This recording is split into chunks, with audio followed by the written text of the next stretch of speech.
sahabat-sahabat Ramusen, ketemu lagi dengan saya Lia di Ramusen Channel.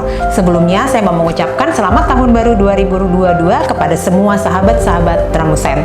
Nah, di video kali ini saya akan membahas dan memberi tips dan solusi untuk semua sahabat-sahabat Ramusen di tahun 2022 ini dalam mengembangkan diri. Oleh karena itu, jangan lupa untuk nge-like, nge-komen yang positif, nge-share, dan nge-subscribe channel ini. And ditonton sampai habis, karena video kali ini akan sangat bermanfaat untuk semua sahabat-sahabat Ramusen. Ada 365 hari di tahun 2022, berarti ada minimal 365 kesempatan di tahun 2022 buat kita semua untuk mewujudkan harapan dan mimpi kita di tahun 2022 ini menjadi kenyataan. Sudah siapkah sahabat-sahabat Ramusen untuk memulai daily activity dalam usaha mewujudkan harapan dan mimpi menjadi kenyataan? Tipsnya, niat baik, dilakukan dengan proses yang baik, hasilnya pasti baik. Setelah itu, kita harus mendoakan apa yang kita kerjakan. Jangan lupa, kerjakan apa yang sudah kita doakan. Dalam mengerjakan apa yang sudah kita doakan, pastinya akan ada kendala, halangan, atau kesulitan-kesulitan dalam mengerjakannya. Di tahap ini, kita akan diuji. Apakah kita akan berjuang untuk terus mengerjakannya atau menyerah? Nah, disinilah sahabat-sahabat Ramusen, bila kita ada di kondisi tersebut, kita harus ambil waktu sejenak, memikirkan semua yang sudah kita kerjakan, mereview semua kendala-kendala yang sedang kita hadapi. Fokus kepada solusi. Coba kita cari alternatif-alternatif atau ide-ide baru yang dapat meneruskan apa yang sedang kita kerjakan, sehingga harapan atau mimpi kita bisa menjadi kenyataan. Kalau bisa saya rangkum, beberapa kendala yang sering kita rasakan dalam mewujudkan mimpi menjadi kenyataan, diantaranya: 1. Waktu, kedua, keuangan, ketiga, networking. Di sini saya akan coba memberikan contoh salah satu mimpi yang akan diwujudkan menjadi kenyataan. Misalnya, di tahun 2022 ini kita akan merenovasi rumah kita. Tentunya, pertama kita akan membuat konsep dong bagaimana rumah kita akan direnovasi. Setelah itu, tentu kita akan berkonsultasi dengan pihak yang ahli dalam hal renovasi rumah. Biasanya, setelah berkonsultasi, maka kita akan diberikan desain rumah yang akan direnovasi beserta budget dana yang diperlukan. Nah, biasanya di sini nih mulai timbul kendala. Budget yang disodorkan kepada kita terlalu besar bagi kondisi kita saat ini. Maka kita mulai berpikir untuk mencari solusi. Apakah akan kita hold dahulu rencana renovasi rumah, di saat yang bersamaan kita akan memulai program menabung untuk menutupi kekurangan budget. Artinya, mimpi untuk renov tertunda dulu. Atau kita mulai berusaha nih mencari sumber pendanaan untuk menutupi budget renovasi rumah. Bisa dengan meminjam dari keluarga dekat, orang tua, kakak, atau adik. Bila kekurangannya itu cukup besar, katakanlah 50 sampai dengan 75% dari total budget. Rasanya meminjam kepada keluarga bukan jalan keluar yang terbaik. Bila ini yang terjadi, meminjam ke bank mungkin bisa menjadi solusi yang terbaik. Salah satu produk perbankan yang bisa memfasilitasi kebutuhan kita itu adalah kredit tanpa anggunan atau personal loan. Kredit tanpa anggunan atau KTA banyak ditawarkan oleh perbankan. Kelebihan KTA adalah kita bisa mendapatkan pinjaman tanpa harus kita menyerahkan anggunan atau jaminan kepada bank yang memberi kredit. Jumlah kredit yang ditawarkan pun bervariasi. Biasanya mulai dari 25 juta sampai dengan 300 juta dengan tenor atau jangka waktu 1 tahun sampai dengan 3 tahun. Bahkan ada beberapa bank yang menawarkan jangka waktu peminjaman sampai dengan 5 tahun. Produk KTA ini layak kita pilih sebagai solusi karena ada beberapa keunggulan dibanding produk-produk perbankan lainnya.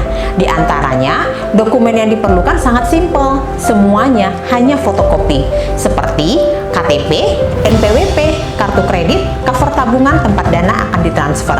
Prosesnya pun relatif singkat. Biasanya hanya 5-7 hari kerja sudah ada keputusan. Tanpa jaminan, tidak perlu melibatkan pasangan dalam pengajuan kredit. Tetapi sahabat Ramusen, dalam prakteknya banyak calon nasabah yang ditolak dalam pengajuan KTA di bank. Nah, dalam kesempatan kali ini kita akan membahas tips-tips yang bisa dilakukan agar pengajuan KTA dapat disetujui oleh bank. Pada hakikatnya, KTA adalah produk perbankan yang mempunyai resiko tinggi buat bank itu sendiri. So, untuk mengcover resiko tersebut, maka bank melakukan perpaduan beberapa langkah mitigasi resiko untuk produk KTA. Di antaranya, bank akan memantau kondisi SLIC atau SID calon customer. SLIC atau SID adalah histori pembayaran customer terhadap fasilitas-fasilitas kredit perbankan yang sudah customer dapat sebelumnya. Bank hanya akan memberikan fasilitas KTA kepada nasabah yang histori SLIC atau SID-nya lancar. Ada beberapa bank yang hanya memberikan KTA kepada nasabah yang berprofesi sebagai karyawan saja, tidak melayani wira swasta dan profesional. Nah, agar kita disetujui oleh bank, maka beberapa tips berikut ini layak untuk dilakukan sebelum pengajuan KTA ke bank. Pertama, jaga kondisi SLIC atau SID kita pada posisi lancar, minimum 6 bulan berturut-turut sebelum pengajuan KTA. Ini bisa kita lakukan dengan membayar semua tagihan 4 hari sebelum jatuh tempo, baik itu kredit card, kredit kendaraan, KPR, kredit apartemen, kredit multiguna. Jaga pemakaian kredit card kita sebatas 50% dari limit saat kita mengajukan KTA, dan sebaiknya tidak melakukan transaksi di kredit card yang kita referensikan buat pengajuan KTA selama proses pengajuan KTA kita belum ada keputusan. Dan update data KTP kita dengan sistem bidik capil, utamanya ejaan nama, tanggal, bulan, tahun lahir, alamat tinggal, nama ibu kandung.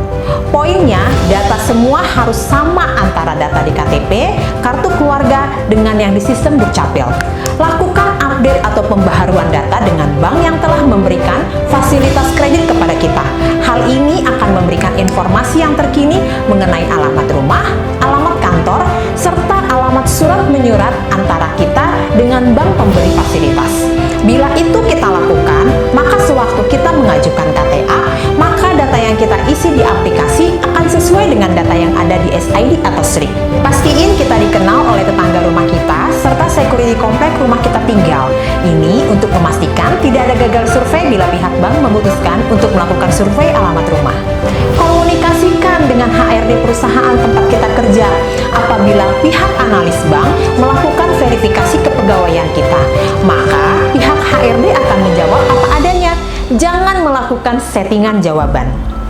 Ajukan KTA dengan request maksimal 3 kali limit credit card yang kita referensikan. Misal, kita punya referensi sisi yang limitnya 50 juta, maka pengajuan pinjaman kita 150 juta.